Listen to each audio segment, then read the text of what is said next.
In this video, I will talk a few typos in section 6.2 preliminary results. The first typo appears in lemma 6.2. From this step to this step.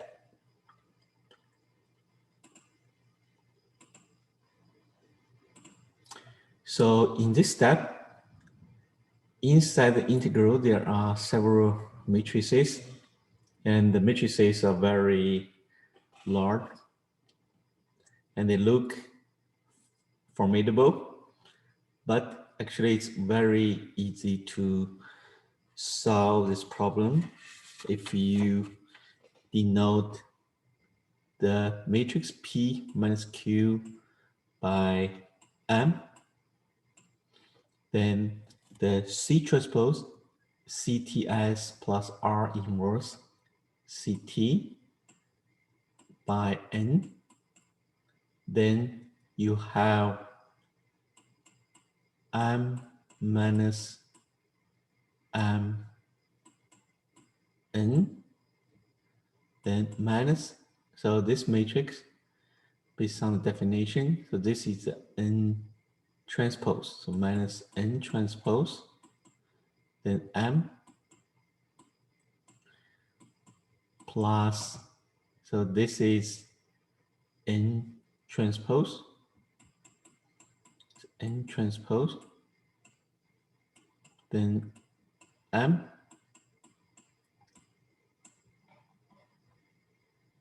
here we have N matrix. So then the inside of the integral can be written as identity matrix minus N matrix transpose M identity matrix minus N matrix. It's clear to see that this matrix is non-negative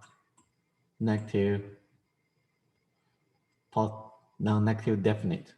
So therefore, when we look at this expression, so we have M here, so we have N. So this is TC, this is the N transpose. So this matrix N. Therefore, we know identity matrix is missing here. So we have identity matrix minus this matrix, same here, identity matrix minus this matrix. Another typo is here, it should be A transpose. Instead of A, it directly follows from this step, A transpose. So this is the first typo when in the proof of lemma 6.2.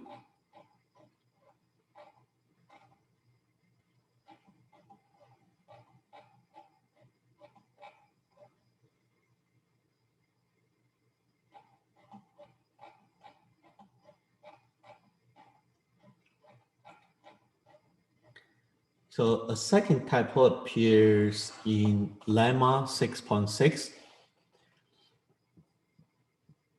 Lemma 6.6 states that the linear system 6.1 be completely controllable.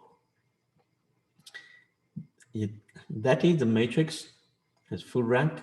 Then for any non-negative definite symmetric matrix P0, we have PK is positive definite.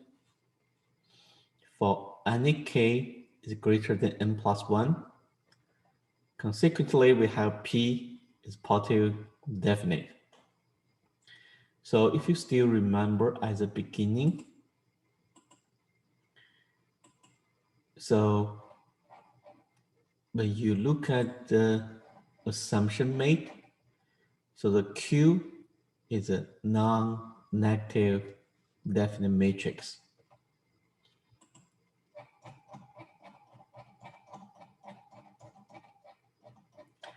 Then when you look at the proof of lemma 6.6,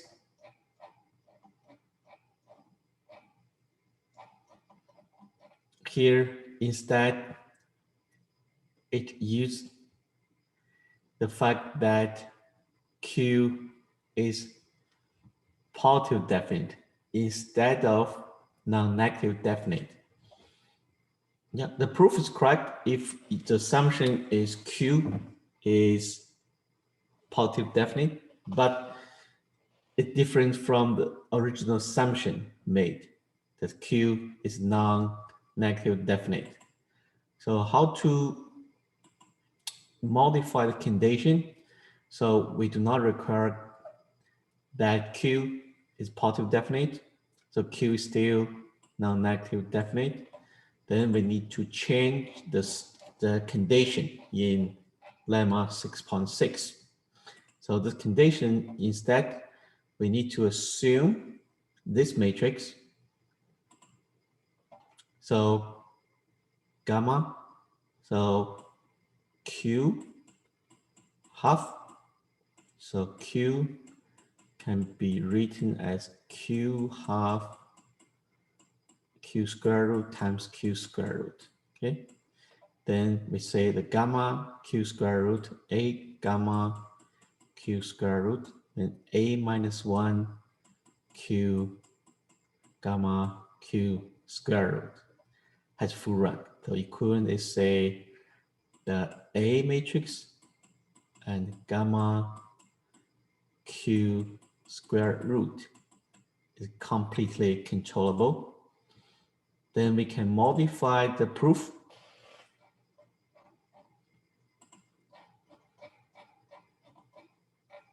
So at this step, we only require that P is non-negative definite.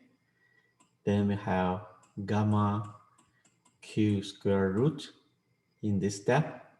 Then here we have gamma Q square root. Here, gamma Q square root. Then we have gamma Q square root and gamma Q square root. So all other proofs will be the same.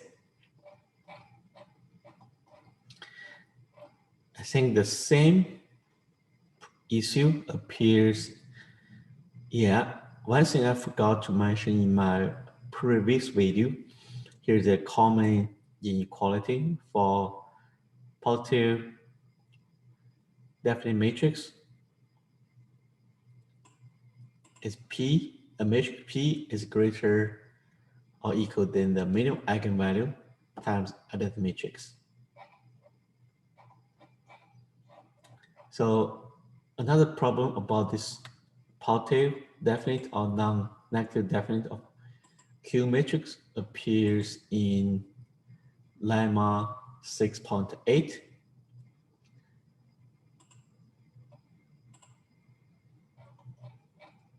So here in the proof, again, it assumes Q is positive definite, which is different from the original assumption that Q is only non-negative definite.